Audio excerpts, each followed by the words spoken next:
fifth module also. So this is the sixth module, perfect competition. And for CAT 2, I'm planning to have third, fourth, fifth modules. Okay, so with this, the complete portion for CAT 2 will get over.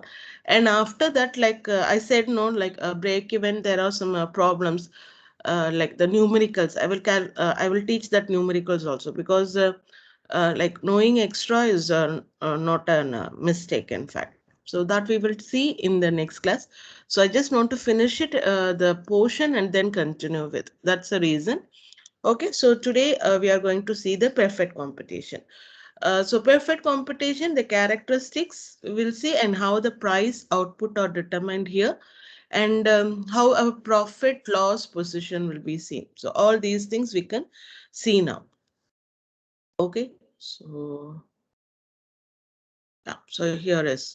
So for market structure, when we say market structure, like we have different forms of, so mainly we can classify it as a perfect competitive market and imperfect competitive market. So when we talk about imperfect competitive market, it is monopolistic competition, more oligopoly, duopoly, and all. So all these things I have explained in the last class when I was teaching revenue. So today, like we are just going to see the characteristics of perfect competition.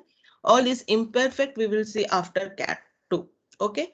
So perfect competition, to start with, like here, the number of buyers, and normally how we classify this as a perfect or an imperfect is based on these characteristics only. Like we don't define it in proper words, but if it has all these characteristics, we will say that this is a perfect competition. And these characteristics are going to missing somewhere, then we will try to put it in some of the imperfect competition. So that is how we define the market structure actually. So to start with, the perfect competition, normally it will be having large number of buyers and sellers, which doesn't comes under any count. Like we cannot make a count of.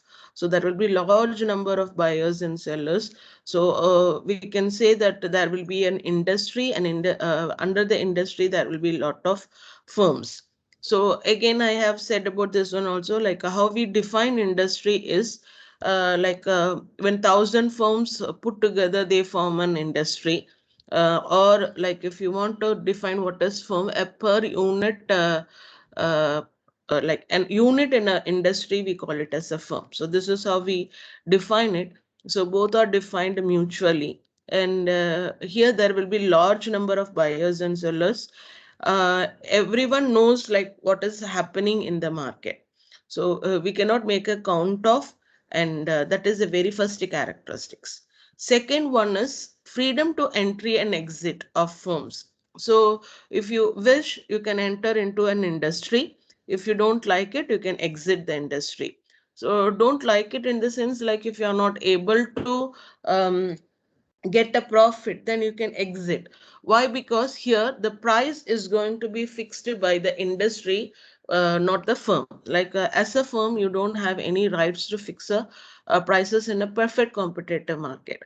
So the same thing, like if you're taking it for a market, again this concept is market will be fixing the prices. As a seller, you have to accept it. You cannot say anything, like you cannot fix your own price, and you cannot say anything there, like you are a price taker alone. So the industry, or the market becomes the price makers, and the firm or the sellers, they become the price takers. So they can just take the price, and they have to, if they are able to produce within that amount, they will be earning a profit. If not, so they will be quitting the industry. So here there is no restriction.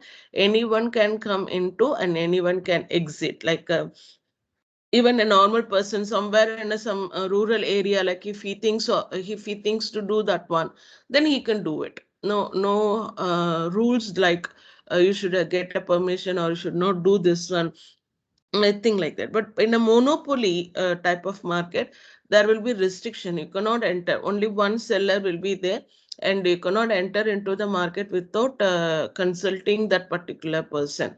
And mostly in many economy, it will be the seller, that one owner will be the government. So without getting the permission of the government, we cannot do it. Then it becomes an illegal process. So that is the difference which I want to state. So here anyone can do it. Like that's the reason I used to give vegetable markets or fruits market as an example. Why? Because vegetable anyone can produce anywhere in India, and you can sell it in the market, and more or less the prices will be similar, and the market in which you are going to deal, like that day in which market you are going to sell your product, that will decide upon the prices of that particular commodity. And again, based on the demand, like if the demand is going to be high, they will be fixing a high price. If the demand is low, they will be fixing a low price. So that is the other characteristics. Then comes the third one, is the homogeneous product. So what they are going to produce, each firms that get involved in the production process, they will be producing or they will be selling an homogeneous product. Homogeneous means same, identical. There won't be any differences.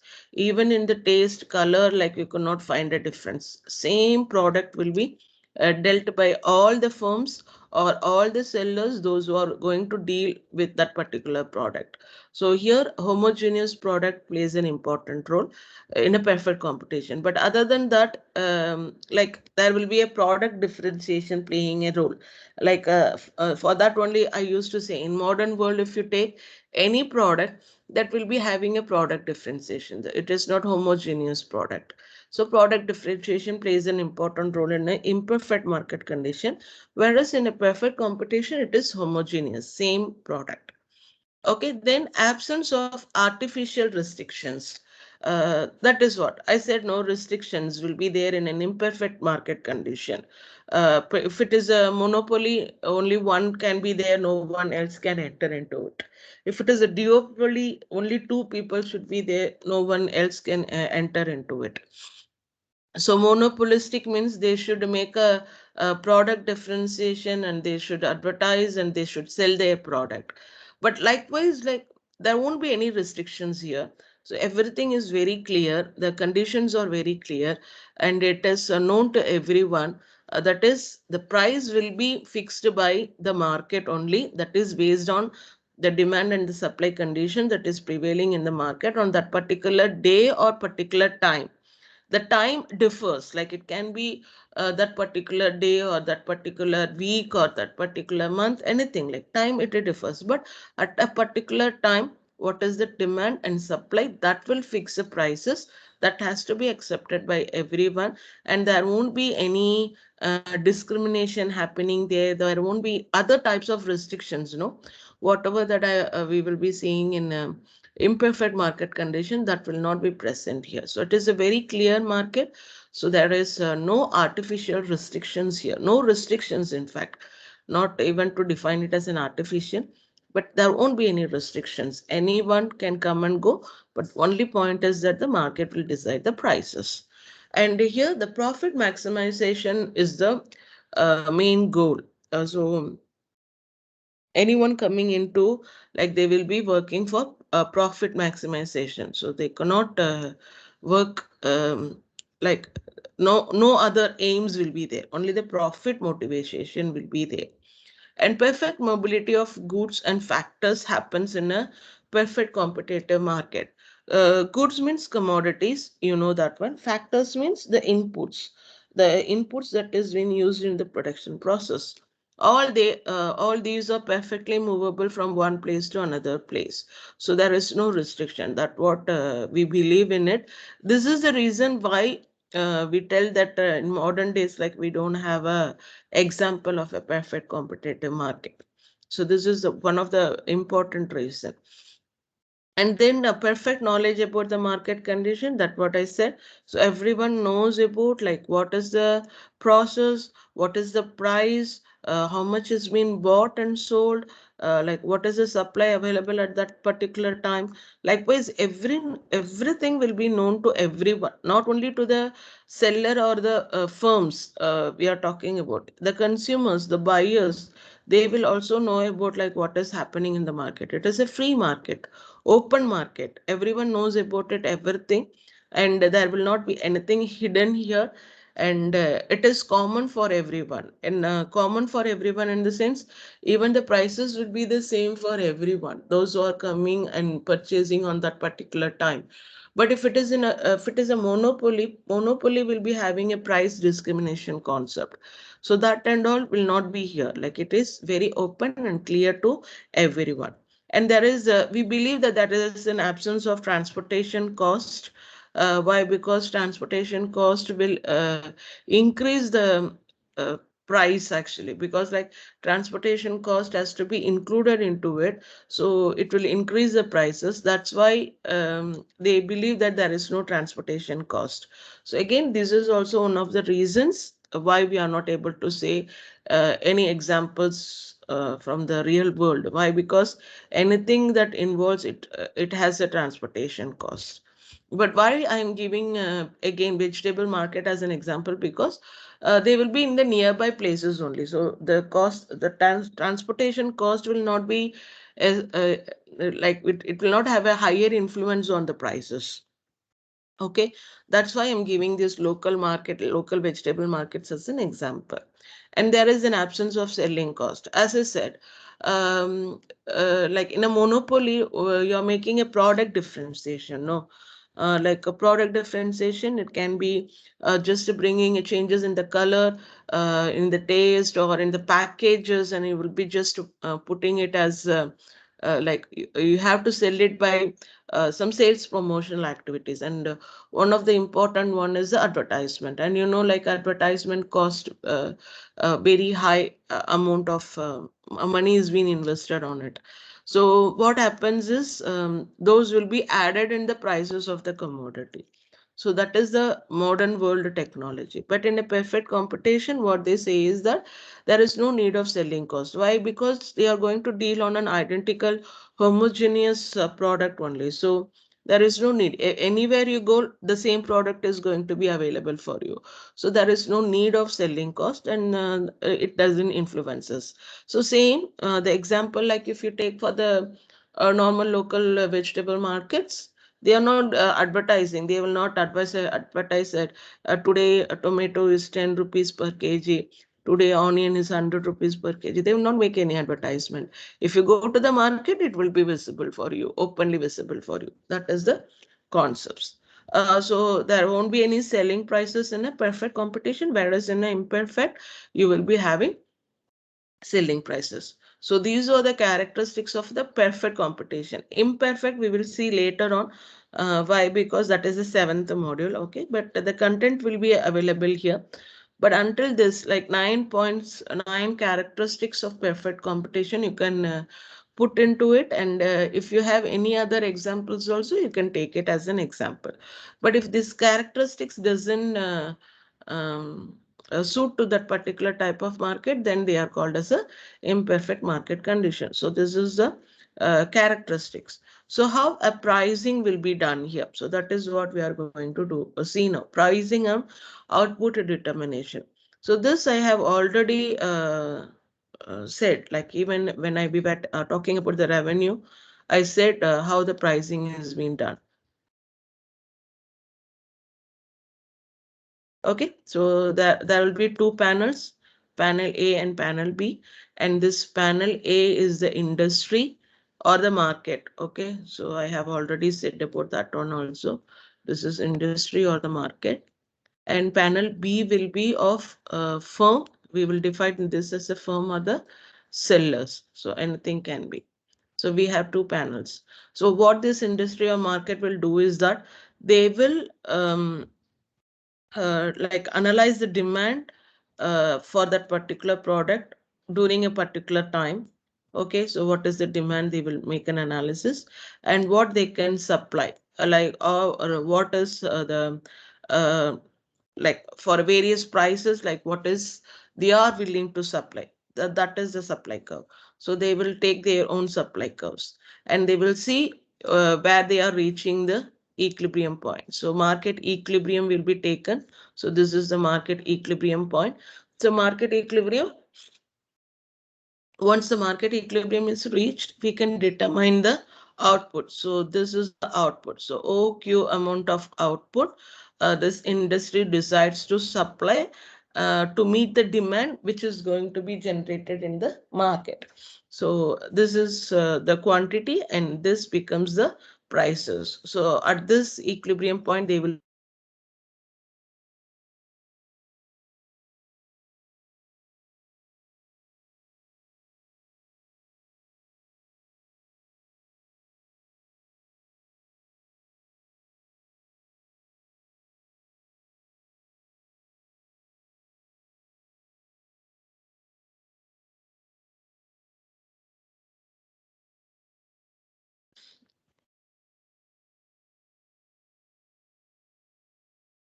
sorry, some technical issue from the morning. I don't know what's the problem.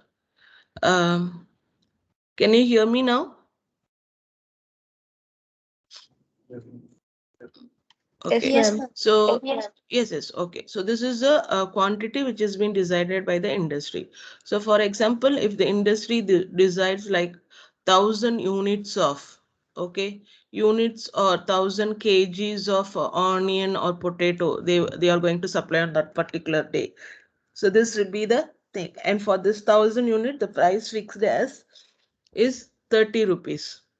Like in our Indian terms, I'm saying, okay, 30 rupees. So this will be decided by the industry and this will be taken to the firm or this will be taken to the seller.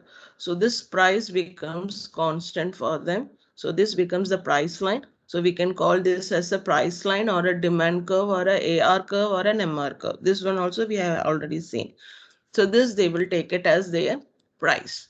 Okay, so how much this particular seller, like he is not the only seller here. Okay, he is one among the seller, those who are going to meet this 1,000 unit. Okay, so how much he will be selling it is like that depends upon his cost functions. Okay, so we will be having a cost function. So we know that this is the average cost and this is the marginal cost. Okay, so this becomes the firm's condition. So now we are going to see how much this particular seller is ready to sell in the market for this given price level, because the price is given by the industry. They have fixed, they are the makers. So they have made or they have fixed price as 30 rupees. For this 30 rupees, what he can do it. So that is what we are going to see. So for this firm to be in an equilibrium position, we need two conditions to be satisfied. Okay, so two conditions. If it gets satisfied, we can say that is the equilibrium point of a firm. So this is what is we are saying extra here. Okay. Okay. So the condition is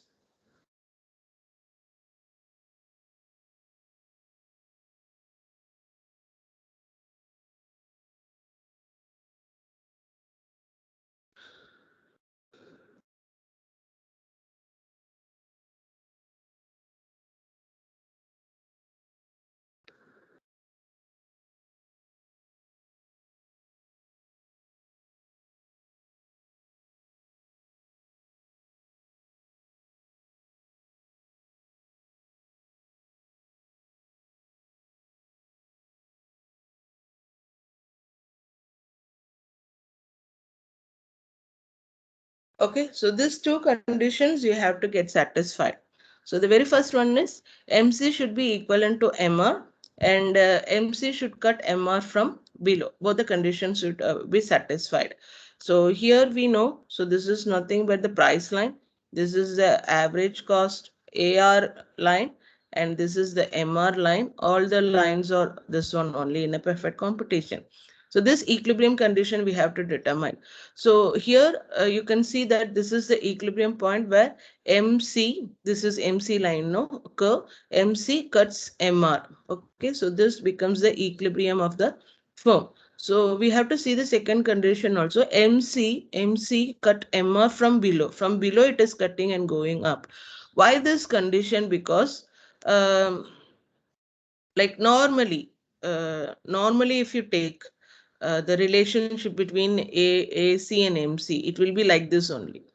Okay, so this is an AC curve and this is an MC curve. MC, we know like marginal cost, like it will be reacting very fast. So you will be having a U shape like this and then another U shape like this, and one which is shown well in advance, that is the MC curve.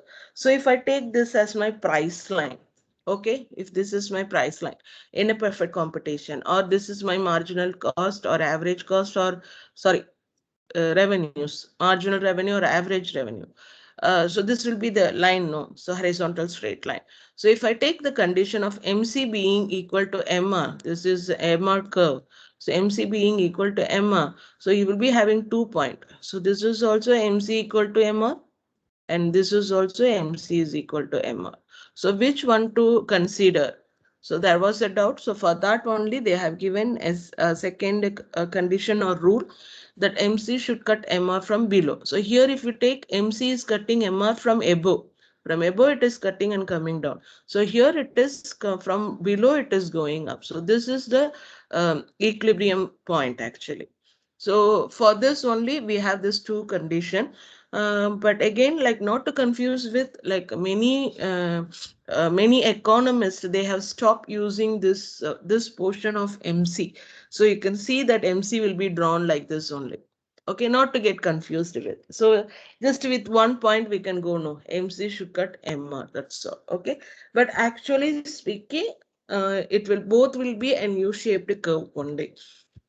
So that is the concept. Again, I have given all the conditions. So by meeting all these conditions, the equilibrium point is this.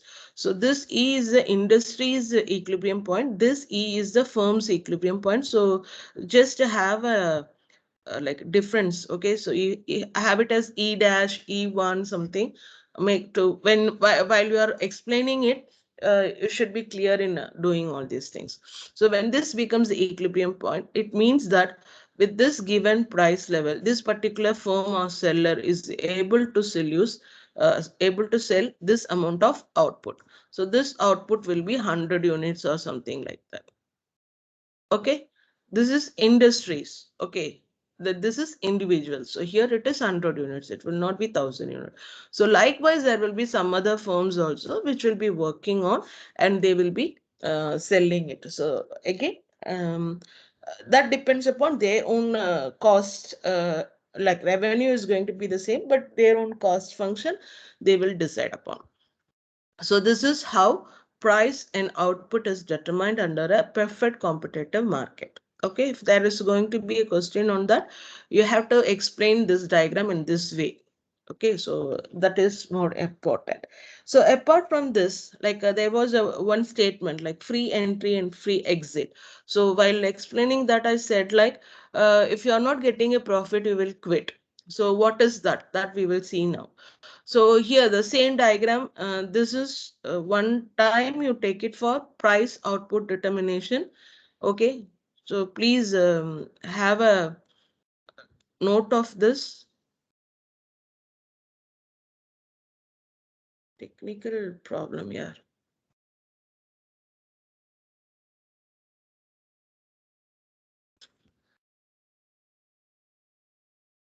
Okay, so this is price output determination.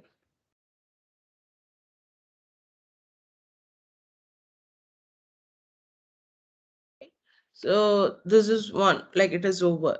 So the same thing you can take it for profit loss position of a firm under the perfect competition. Okay, so now I will explain the profit position. So profit. So you can take this as a another diagram for profit. Okay. So here we have like the same thing. Industry has decided the price that it has been given. The firm is accepting their price and they are working. They are seeing like what they can supply for the given price level. So for this particular firm, whether it will be in a profit or in a loss, like again, two more condition is there.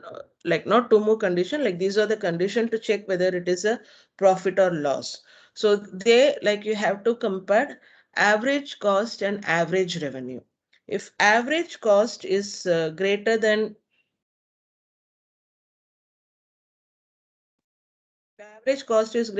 average revenue, then we call this as a loss because cost is greater.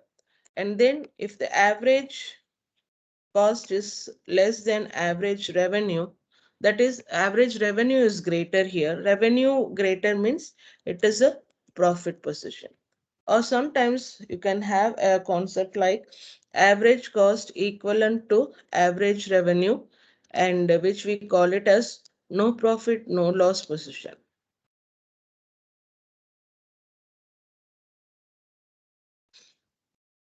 Okay, no profit, no loss position. So all these things can happen to a firm.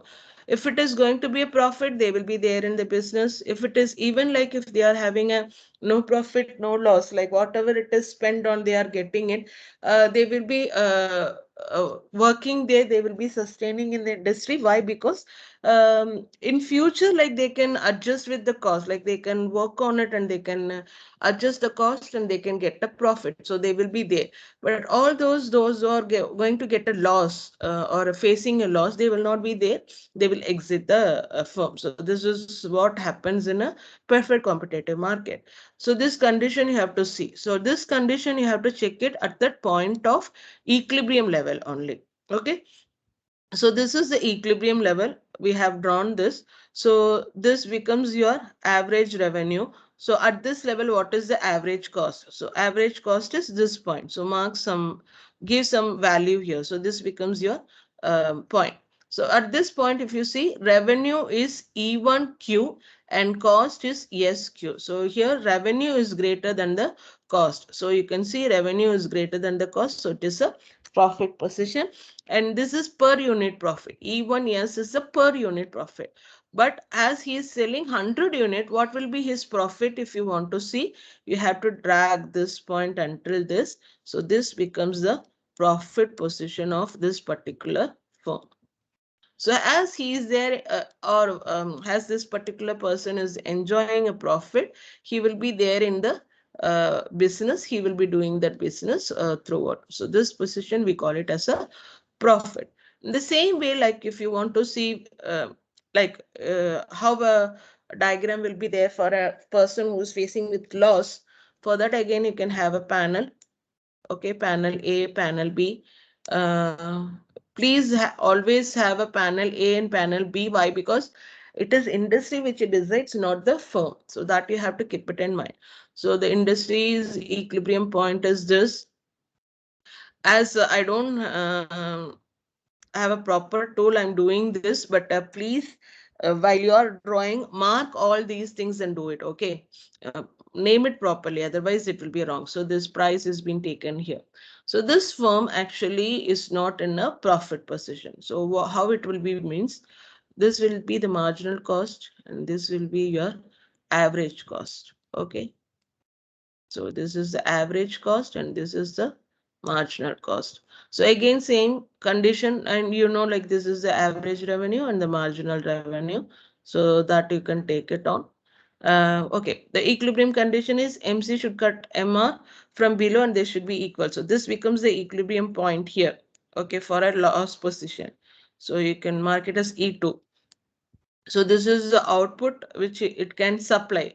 But at this level, like whether they are in a profit or loss, if you are checking, you can extend it until it reaches cost. So here the cost is SQ, whereas the revenue is E2Q only. So here the cost is greater than the revenue, so it is a loss position. And if you want to see, like if it is going to sell complete OQ, what will be the loss? Then again you have to extend this. So this becomes the loss position. So this particular firm is in loss. So he will not be there in a business. He will quit the business and he will move on to some other business. So that is the loss position. The same thing, like if it is going to be like no profit, no loss position. So how it will be means, again, take two panels. Okay. So the industry decides the equilibrium price. So that price is given to firm. So here this becomes the price and this is their average cost.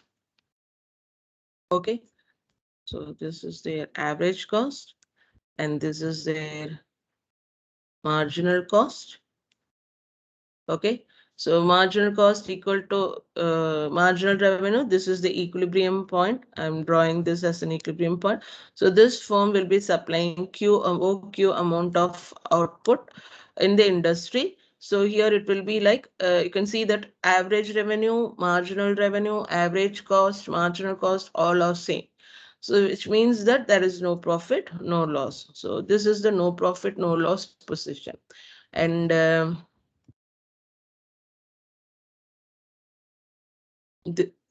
sorry, this is the loss position and this is the profit position. So this is how the firms will decide whether they are there in a profit or loss.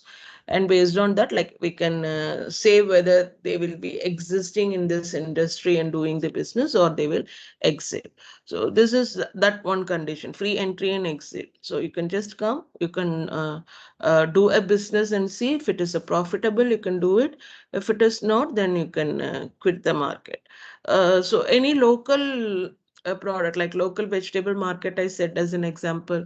In the same way, like milk products, I'm not talking about the branded items. The local people like they will be working on milk, like local suppliers, those who are having the cow, or even like from the cow they will like those who are having the cow from them, they will collect it and they will resell it. Likewise also this local works that you can take it as an example, because it is the same product and they cannot make a differences. If someone is going to charge 30 rupees and another one is charging 35 rupees, people will get to know about it, and the person who is charging minimum will be getting the business, so they will not make the differences and all.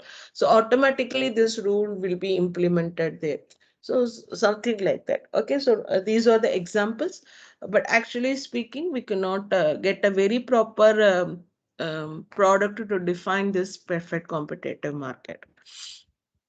Okay, so with this, the portion is over. So all the diagrams I have drawn and I have explained to you people.